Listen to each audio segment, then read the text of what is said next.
It's winter semester, it's cold, and it's also election season at Ryerson. As posters flood the hallways around the school, it's no secret that students have been largely apathetic towards campus politics. Even with over 28,000 eligible voters, turnout has been as low as 11% in the past. But what's the reason behind this apathy? I don't really see much of a change every year. I have no idea who's running, and I just simply don't care. Yet there is a reason to believe things are about to change. To start, it's the first time in 4 years that there's an opposition slate running in the elections. Secondly, with recent events involving the RSU, there's been an incredibly divided amount of both support and criticism. We think it's been a pretty crazy build-up to this election, enough for you to care. So here's a timeline of the key events that have taken place in the past little while. In the RSU semi-general meeting back in April, the majority of roughly 100 attendees voted in favor of joining the Israel Boycott, Divestment and Sanction campaign.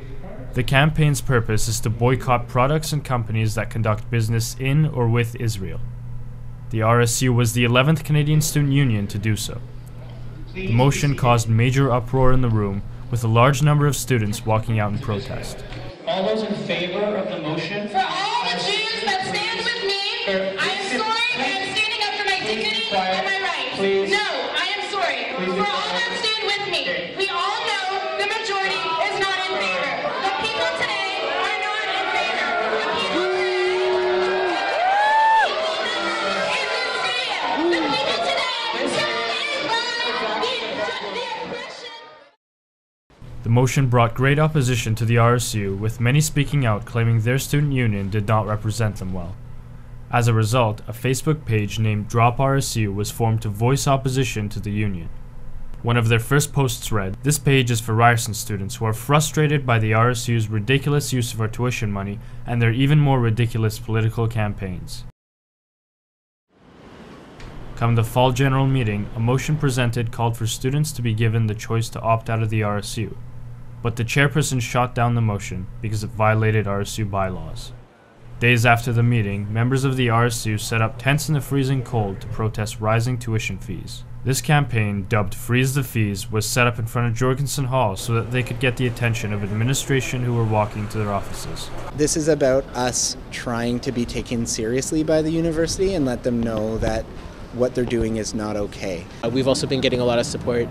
Today, a student dropped by an electric blanket, which I didn't know existed, but hopefully that works tonight to keep some of us warm. The RSU claims to have tried to speak on the issue with the Board of Governors, which is the highest decision-making body with student representatives. However, Tyler Webb, a BOG student rep, claims that their proposal was sent too close to the deadline, which made them hesitant to have it presented at the meeting. You know, it wasn't able to happen in that time frame, which was too bad. But we were always willing to sit down and talk about it. And so on November 24, the RSU organized a rally to interrupt the BOG meeting. Meanwhile, a group that formed 3 days earlier, titled Rise for Ryerson, organized a rally against the RSU's rally. And the two groups clashed in the hallway outside the meeting.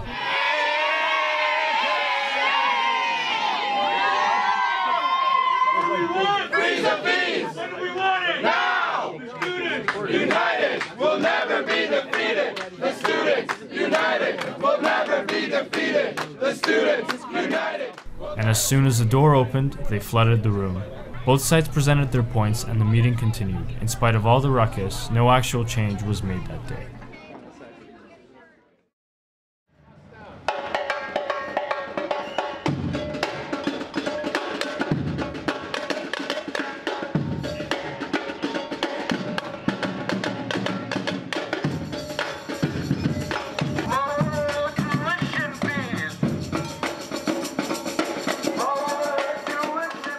Unite Ryerson had a tough start as election campaigning began.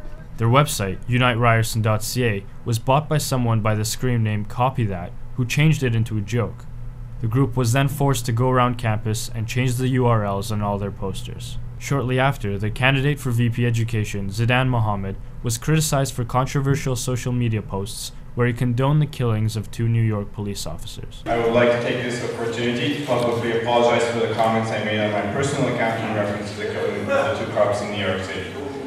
Fast forward to this week, where voting polls are open, and for the first time in 4 years, there's a full opposing slate running against the incumbent group. Transform Ryerson is a new group formed as the opposition slate, and some of Rise for Ryerson's past participants have now become candidates of this new group. Their first head-on debate took place February 2nd, where the groups revealed a bit about their platforms and candidates, though for the average spectator, the debates ended up turning into a fiesta of which group's supporters could clap the loudest.